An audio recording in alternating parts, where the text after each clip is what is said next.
So I don't have any evergreen sheet styrene, and when I do, I just use this vinyl tape. It works pretty well and it sticks right where you need it. You can use Tamiya thin cement on it, and after it's done, it sticks in and just fine and is able to paint.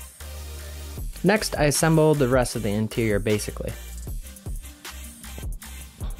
This is just the cockpit section. So after I assembled the rear section, I was like, well, there's like some belts or something on there. I don't even know what they're called, but I decided to go ahead and manufacture these belts, as the interior of this part here is really, really visible. So I wanted to do a really good on this job. So I custom made some belts out of that vinyl tape again, and also bent some really, really thin wires into squares and placed them on the belts with some super glue. This tended to work pretty easy, but it took a long time and was very finagly. Along with all the rest of the kit, I decided I was going to put in as much detail that was close to reference pictures as possible.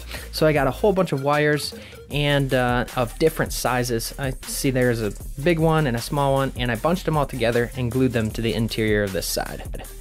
I wasn't too direct on where these wires were headed or going on this particular part because it looked kind of finagled anyways in the actual cockpit of a PBY, but these wires did end up heading towards the instrument panel.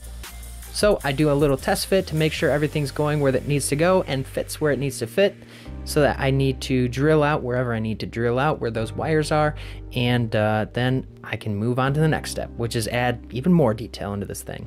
I'll twist some wires together and put this little tiny part, as this is also resembled in the actual cockpit of the PBY as well. Next, I follow some more guidelines on the PBY interior and do the same thing on the other side.